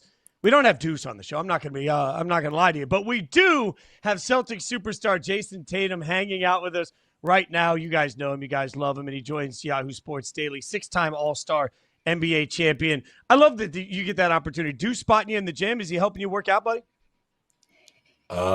Not just yet, but I recently just was able to get on the court and do a basketball workout, and he's pretty excited about that. He'll be out there shooting around with dad again. I know we're going to talk a lot about your injury and the mentals on it, but how has just having this time with Deuce sort of helped you get through this process? Yeah, I think it's a silver lining through all of this, being at home. I really spent the majority of my time this summer in Boston. So being around, Deuce and then the baby Dylan throughout the entire summer, just really gave me more time at home to be around them and enjoy, seeing them grow up and seeing their bond together and that relationship develop has been really cool. That's so sweet. And maybe just the sweetest little silver lining on maybe a situation that you didn't really think there could be a silver lining of, and that was your Achilles injury that you suffered in the playoffs this past season. You said you were able to get back onto the court. It sounds like your recovery is going well, but how are you mentally, physically? How is that recovery going? How are you, and you are in your physical and emotional state? Ooh, that is a loaded question, and I don't know if it's enough time in the day to answer it all. It's been a long, long journey. 19 weeks today. Every Tuesday marks a week. And it's been tough. It's been emotional. But I'm thankful that, I've had a great support system, whether it's my kids, my friends, my mom, my team around me to help me throughout this journey. And it's just trying to get a little bit better every single day. But I'm super thrilled with the progress that I've made and how I feel now. Looking back at this picture of me on the, fresh out of surgery, definitely brings back some memories, but, I'm glad to be moving a lot better now. I mean, you mentioned that the recovery is going well, and that's what we're all rooting for. Celtics fans over the moon, because we keep hearing the reports. Celtics are happy with the recovery, and everybody's trying to figure out, could Tatum come back as soon as this year? For you, what's sort of the realistic expectation in your mind for how and when you can make it back on the court?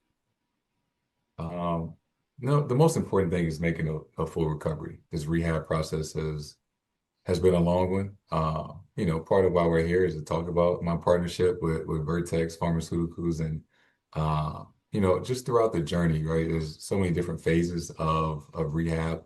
And right around the 4-week mark was, when you start introducing weight bearing, I'm still in the boot, I still have crutches, but that's when you start introducing new things. And at that time period is when I started to experience some discomfort and some pain. And that's when I was able to have a conversation, with my surgeon, and we introduced me to Journavx, which is a non-opioid medicine for moderate to severe acute pain, which was, really helpful to me. It took the pain away during that time period. And, like a lot of medicines, that there are side effects to a lot of things, but, that everyone should talk to their doctor. And that's what I did. I talked to, the doctor, and it worked for me. And I'm very happy that I took that approach.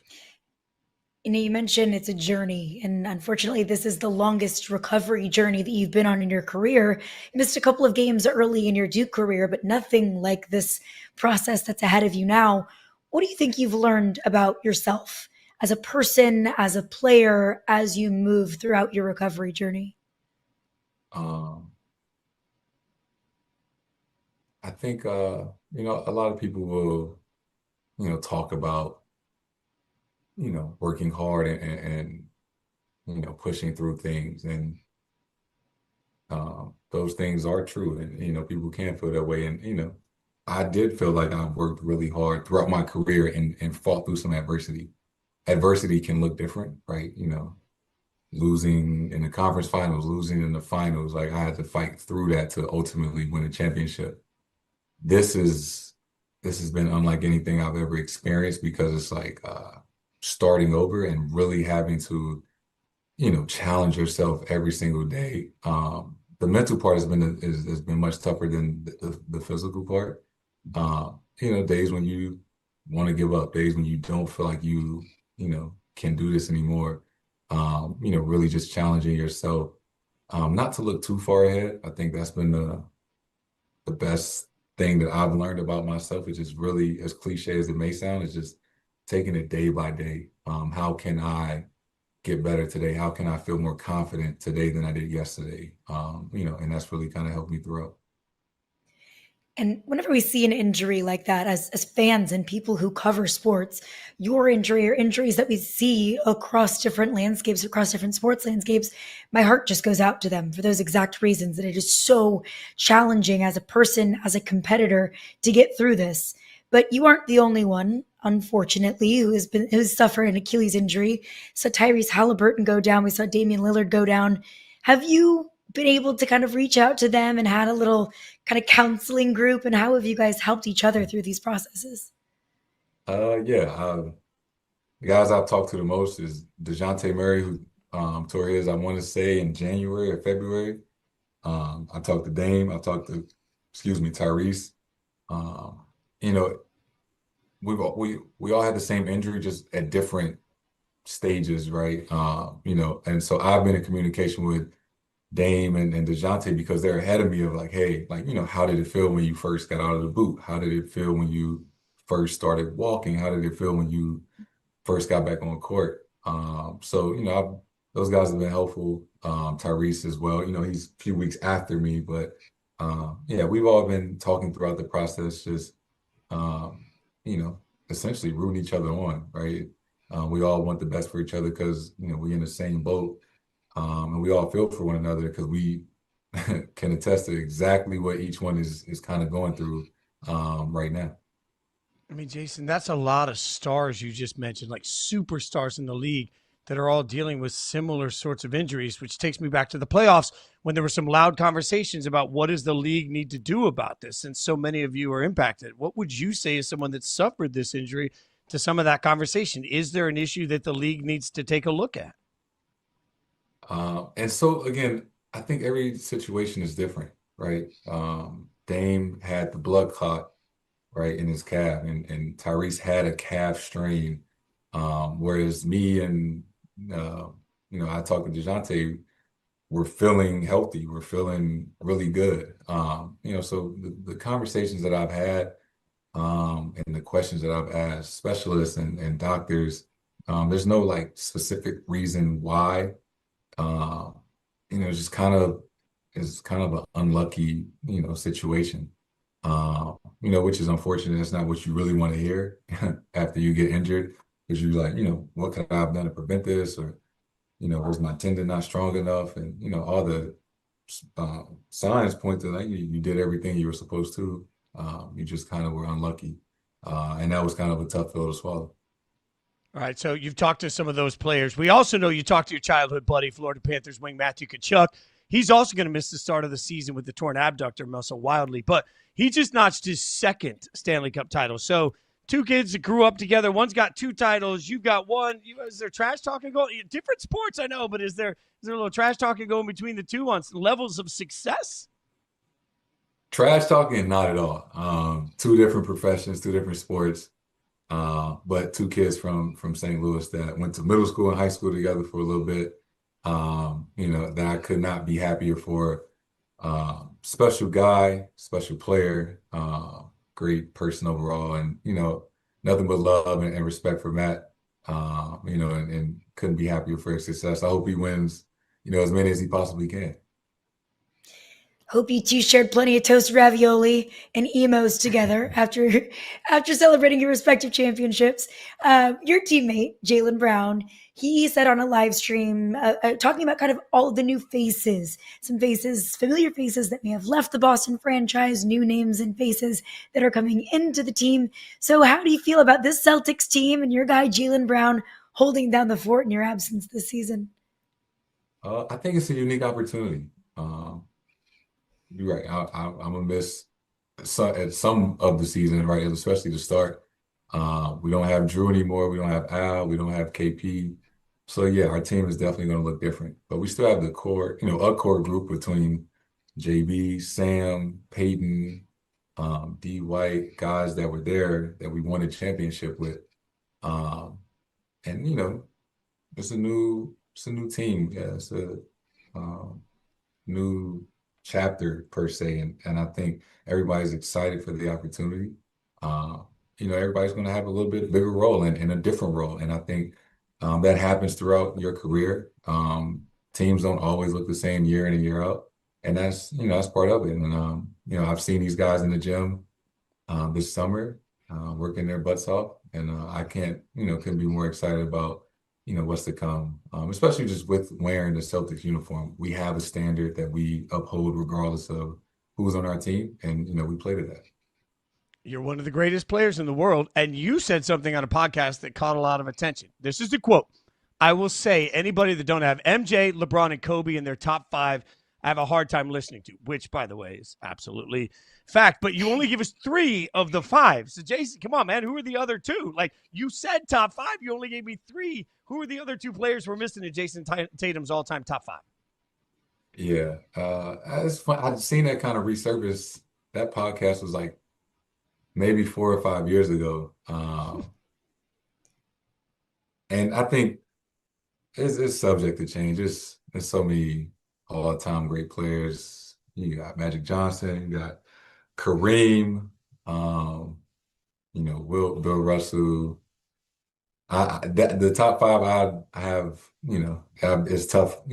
It's 10 guys that probably could fit in the last 2 spots, but I stand by it. I think those are the 3 greatest players of all time.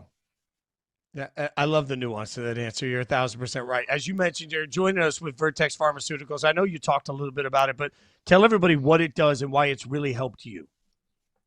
I think it's important to just talk about my story and my journey, and for me, what I was going through at that time. And it's more about just raising awareness to people out there, maybe who are dealing with pain or just had surgery, that you have a choice, and that you should talk to your doctor and go through your medical history about what works best for you. And I think that's the most important. Man, most importantly, we appreciate your time. I know you're busy. We appreciate you hanging out with us. Be well, and we're all just thinking of you, man. Like, the NBA is better when you're on the court, and this is a wild process for any human being to have to go through. So our heart aches that you're not out there playing, but we cannot wait until you're back, brother. Thanks for the time, man. We appreciate you. No, thank you, guys. Thanks so much. All right, it is time. Start the dart. We will break it down for you next. Yahoo Sports Daily.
Rookie quarterbacks against Jim Harbaugh, 4 games, 0 for 4, under 60% completions, 6.4 yards per attempt, 14.5 points per game. Why does that matter?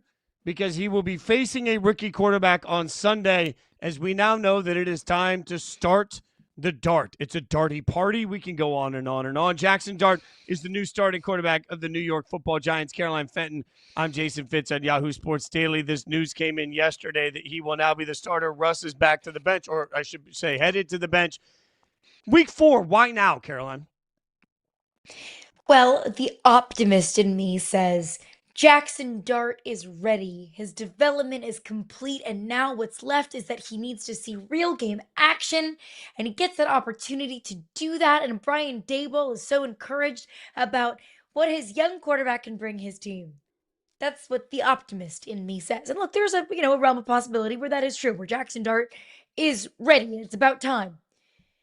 The pessimist in me, though, looks at this and says, Russ stinks. Brian Daboll is feeling the heat, and Brian Daboll knows that the only life preserver that exists for his job is that man right there, Jaxson Dart. That they don't care if he's not 100% ready. They don't care that he's going to be facing his first NFL action as a starter against the Los Angeles Chargers, who we just got done talking about is an elite team with an elite defense. But Brian Daboll's just, sending out every single trick in his bag of tricks to be able to save this season, to save his job, and to save this football team. And you can tell me, well, Jaxson Dart played a whole lot of football in college and played at a high level against SEC defenses, and you'd be correct in saying that. So did Mac Jones. And Mac Jones is a backup. So you can't tell me that although the experience Jaxson Dart got in college is as good as experience you can get in college anywhere, you cannot tell me that makes him prepared for the NFL, that rushing his development is what is best for this franchise long term. So for me, I'm going to take a little bit of a positive approach here, but I'm going to start with the very negative statement. Let's be very clear that Russ is wash and Russ sucks. And I said I owed Russ. I said I owed an apology after the Cowboys game. Turns out that the Cowboys owed the country an apology for the way they play defense. But a player told me years ago that one of the things that will lose a locker room faster than anything else is when you are clearly not playing someone you should be for somebody else. It will lose the entire locker room because your message of competition is lost. Your message of what we're doing every day is lost. I can't imagine being in that locker room, watching the film on what Russ did and what that offense looked like. And then let's stack that on top of what we heard over and over and over again during the broadcast. How the organization was just, they couldn't hide their joy, hide their excitement. We got one. We continually heard the broadcasters say they believed they got one. I just wonder if at some point everybody at practice sees it, everybody within the halls sees it, everybody sees the bad that's on tape. And the longer you try to wait to put him in, even if it is for the good of his development, the more the rest of the guys in that locker room just look around and say, what are you doing? What are we doing? How are we supposed to win football games? That's a context we can't really have. But if I want to give the benefit of the doubt to the timing of the decision, because I truly don't believe the additional 15 or so practices that they've had since the preseason ended and regular season started would make some huge difference in the development of Jaxson Dart. What I do believe is if everybody behind the scenes every day clearly sees that Jaxson is almost there and clearly sees that Russ isn't, at some point you just have to make the change. And it's not a great time to do it because you're taking on Harbaugh and it may not look good, but man, I don't know if you can continue to play Russ and not lose the locker room if he continues to play as poorly as he's played. And the minute you lose the locker room, now you have a bigger problem than just a quarterback. Now you have, how do I save my job if nobody gives a damn about what I have to say? I don't know that Brian Daboll can come back from that. So I think it does give them a spark plug, an energy piece, a moment of transparency, a moment of authenticity for the coach to his team to look around and say, we're going to do what we know we have to do because we all know that Jaxson Dart is just better than Russ. And today, with no game film at all, man, I don't see how Jaxson can be much worse than Russ. So you got to make the move. Be careful with that, though, Fitz. So many times I have said that, oh, it can't get worse. This terrible defense, it can't get worse. Yes, it can. It always can. Jaxson Dart can't be worse than Russell Wilson. Yes, he can. This is his first start in the National Football League. Like, it might be rough. There might be moments when we are all scrambling for Russell Wilson. That's not to say that Jaxson Dart is going to be like that on Sunday or is going to be like that for the rest of his career. But let's all remember, I know that we all as football fans and especially Giants fans are so excited about the possibility of Jaxson Dart, the potential of Jaxson Dart. I'm not even a Giants fan and I'm excited about it. But let's remember, this is the Chargers. This is his first start in the NFL. It might look great, and I hope it does. For his sake, for Giants fans' sake, I hope it's great. But there's also a possibility where it's worse than Russ. So buckle up.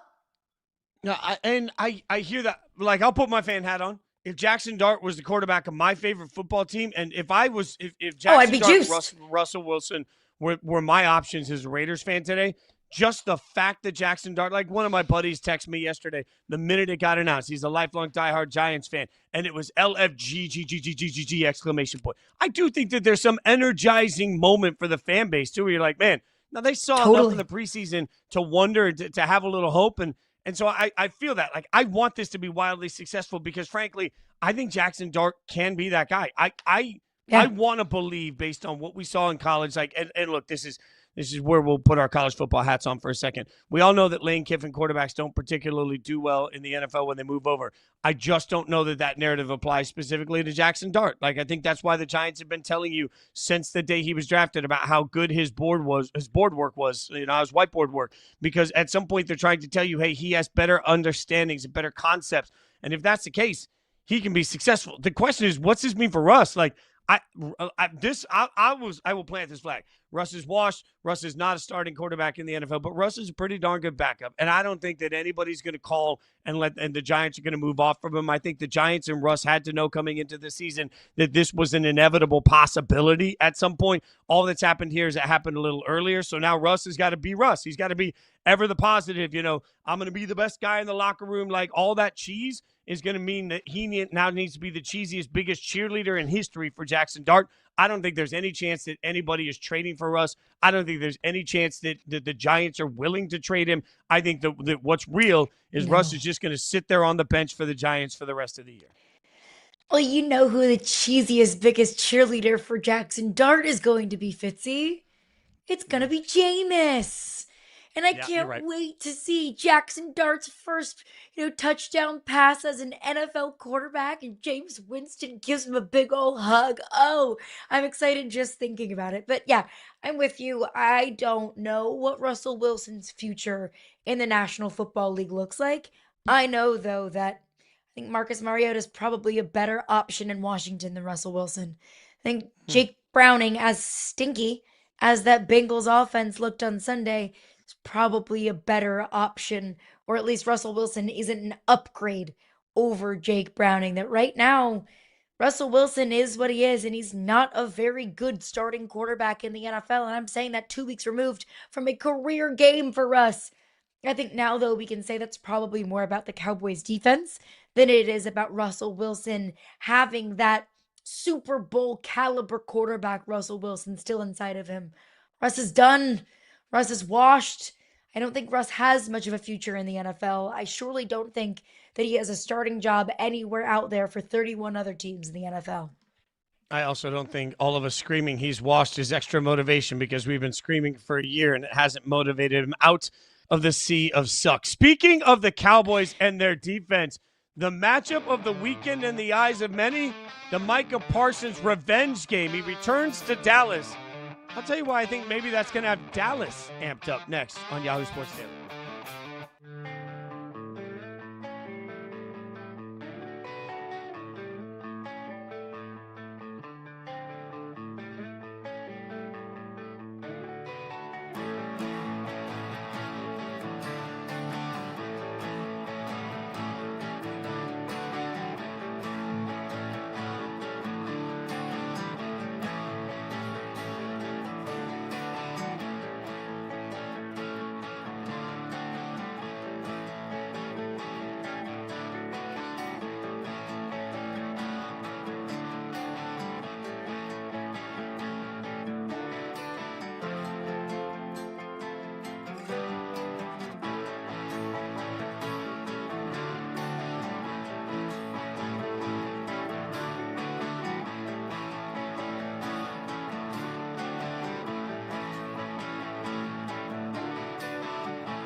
Jerry Jones said the Cowboys will not have a video tribute for Micah Parsons on Sunday. Quote, it's not appropriate, Jones said. Is he right? Is he wrong? What's it mean for the Micah revenge game? She's Caroline Fenton. I'm Jason Fitz on Yahoo Sports Daily. What is that picture? I mean, Why, that's why is he cheesing so hard in front of a hotel elevator? Like, what are we doing? it is, Jerry never missed it. Like, for me, I've always hated cameras. It's just a thing. Like, I don't like having my picture taken, which is strange for what we do in this world. Right. Yeah, 100%. I would always, like, whenever there were like banned photos, I would always try and skip those things. I'm the first to admit that I hate having my picture taken. Jerry is the guy that's like, he can sense a camera, like the Jedi mind trick. Like, he can sense a camera, and so all of a sudden, big grin. Like, he's got the big grin. He's got that it factor. Is it it or is it creepy? I don't know. But here's what I do know. The entire conversation about Micah Parsons and a video tribute needs to just die right now. Look, the dude didn't even get a second contract in Dallas. Like, they let him walk. They were like, nah, we're good. The concept of doing a video tribute for him weeks later makes absolutely no sense. The Cowboys looked around and they're like, we love you, but we're going to let you leave. And now all of a sudden they should do some massive like video tribute to him for coming back. It doesn't make any sense to me to sit here, and rub it back in the fans of the faces if you think that he's going to go out and crush. But even above and beyond that, even if you don't care about the result on the field, Micah was a very good player for the Cowboys. Do we suddenly do massive video tributes for very good players that are traded? It doesn't make any sense to me. I'm with you. I don't think, because I will be the first person to point out when somebody is being petty. I love it. I think I'm very good at it. I don't think that this is any sort of pettiness from the Cowboys or from Jerry. And I think Jerry takes every opportunity that he can to be petty. But I have a very high threshold and a very high standard for tributes and for statues. When Aaron Rodgers goes back to Lambeau, he deserves a tribute. He won a Super Bowl there. He won multiple MVPs there. He was there for how many years? Just shy of 20. Like, Aaron Rodgers deserves that going back to Green Bay. Micah was in Dallas for 4 years. They didn't win a championship. They didn't have a whole lot of success. Yes, Micah led the league in sacks in a Dallas Cowboys uniform. But again, I have a high threshold for tributes and for statues. I don't think being the league leading sacker is, validation for a tribute. I think that, they'll exchange some niceties. They'll talk about the time that he had in Dallas, and he appreciates everybody in the Dallas organization, but he's a Packer now. I don't think that it's worthy of a video tribute. I think it's, you had a lot of fun together. It was great. But again, like you just said, you traded Micah Parsons. I think having a video tribute would just rub salt into the wounds of Dallas Cowboys fans. If memory serves me correct, when when Khalil Mack came back to play against the Raiders the first time, they also did not do a video tribute right after they traded him. It doesn't make a lot of sense to me. It's weird. Part of this also comes back to motivation. Like, we keep hearing, this is the Micah Parsons revenge game. He's going to come out and play out of his mind. I think we're forgetting, Caroline, that there were a bunch of reporters out there saying that Micah rubbed some people in that Cowboys locker room the wrong way. There at least were reports when he was traded that some people in the locker room were happy to see that they were moving on, that some people didn't appreciate his tone and the way he approached things in the locker room. Now, we haven't heard really in depth any of that because there's no real value in going back there if you're a Cowboys player. But let's be honest, if any of that is true, and it came from solid reporting, if any of it is true, I think there are Cowboys players that are coming out and saying, now this is our chance to show Micah Parsons what's up. Like, I think that if we're going to sit here and talk all day long about the revenge factor of Micah Parsons against the organization, I think it's also fair to say that the organization would like to show Micah Parsons that they are not suddenly left for dead just because he's not a part of it. So if we're going to apply revenge to one side, I think we need to universally apply it to both. I think it's fair. And, it's just new, too. There's a whole lot of newness, and there was a whole lot of bad blood, it felt like, between Micah Parsons and Jerry Jones in those negotiations. That Jerry Jones even said, quote, shove it up your you-know-what. So that was, a month ago? Less than a month ago? That's a whole lot of newness. So even if Micah Parsons was in Dallas long enough to justify having a video tribute or whatever you would want to do to honor Micah Parsons. Give it some time. Let it breathe. Because even if they did, I would think that it would feel incredibly phony based off of how Jerry Jones was talking about Micah Parsons in that press conference after they traded him. He didn't even call him by Yeah, his real name. Called him Michael.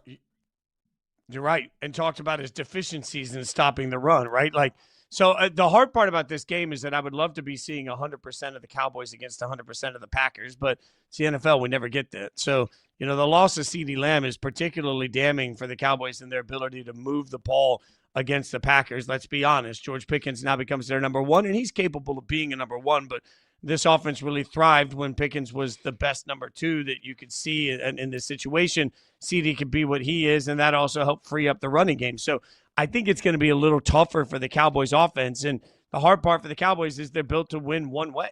So they're built to win with their offense. Now, we accepted that last week could be a trap game for the Packers, and it was. They looked terrible offensively. I think that probably gets righted against the Cowboys defense that barely belongs on a football field. But I don't know. I mean, I do think that if Jordan Love comes out and struggles, some of these whispers are going to get much, much louder about what's wrong with the Packers. So I expected a very explosive version of the Packers, but not because of Micah. It's because the Cowboys' defense sucks and because the Packers realize that they need to get the stink of the loss of the Browns off of everything about their football season. And I think just calling that game a trap game and just saying that the Packers were overlooking the Browns looking ahead to this game is probably selling the Browns defense a little bit short. Yeah, I do think there is an element of the Packers were looking ahead, but let's give that Browns defense a little bit of credit. I mean, we were talking about Jordan Love as an MVP caliber player in the first 2 years, and Jordan Love looked awful against the Browns. That's not just Jordan Love. That doesn't just happen because that's not just a one-sided thing. That happens because a defense makes you look that way. So I think the Cowboys' path to beating the Packers is if they get the Browns Jordan Love and not the Commanders Jordan Love or the Lions Jordan Love. But I don't think the Cowboys defense is capable of making Jordan Love look like that. And there is a little bit of a revenge factor, I think, for Micah.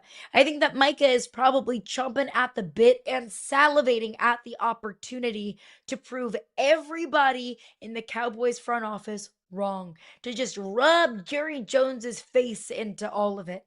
I think Micah is kind of looking at that opportunity, and I'm sure that Packers locker room wants Micah Parsons to have that opportunity. And the Packers want to show the Cowboys and Jerry Jones exactly why they have murals in downtown Green Bay. If Green Bay even has a downtown. Is it big enough to have a downtown? Doesn't matter. There's murals all around Green Bay that say, "Thank you, Jerry." I think the Packers want the opportunity to rub all of their faces in it. I mean, both of these teams are coming off of games where they laid an egg. Right, like the Cowboys getting their butts kicked by the Bears and really being called out by the Bears coaching staff as being fundamentally unsound. We'll call that a word, but fundamentally attackable. We'll say it that way. Can they clean that up in the matter of just a few days? That's going to be a huge part of this because, let's not get it twisted. Right now, the Eagles are running away with the NFC East, so we know that. The Cowboys are just trying to find their way into some sort of a playoff landscape. And in the meantime, if you're the Packers, you're looking around saying, man, we just lost a game that we needed to win to keep hot because I don't know if anybody noticed this, but the Lions figured it out. Like after 1 week, the Lions have figured it out. So all of a sudden, it just feels like there is a shift because as bad as at times, I think the Vikings with the injury issue, with the quarterback situation, maybe that looks a little different than we expected. But the NFC North overall, if the Bears are suddenly get right, if that wasn't just a game against the Cowboys, man, if you're the Packers, you just have to be all gas, no brakes. You can't have games like you had last week, and you can't have them back-to-back. I mean, there should be an urgency to the Packers because it's not tough to look around the landscape of the NFC North and see clearly. I know, after 2 weeks, it looked like they were clearly the better team. Now I'm not sure of that. I think that we might be poised and ready for a career Jordan Love game. Woo! If Russell Wilson can have a career game against this Cowboys defense, if Caleb Williams can have a breakout game after 2 weeks of both of those quarterbacks looking bad against this Cowboys defense, why can't Jordan Love? think the least hot takey thing I'll say all day is Jordan Love is better than Russell Wilson and Caleb Williams right now at this point in their careers. I think Jordan Love is poised for a bounce back game of epic proportion. Yeah, what you're telling me is that the Cowboys defense has become like 3 a.m. The bar's about to close on Lower Broad. You need a slump buster. That is what the Cowboys defense is. Your offense struggles. Just take on the Dallas Cowboys. We'll be back here tomorrow morning at 9 a.m. Promise no slump busters, maybe. She's Caroline Fenton. I'm Jason Fitz. Thanks for watching Yahoo Sports Daily. See you tomorrow.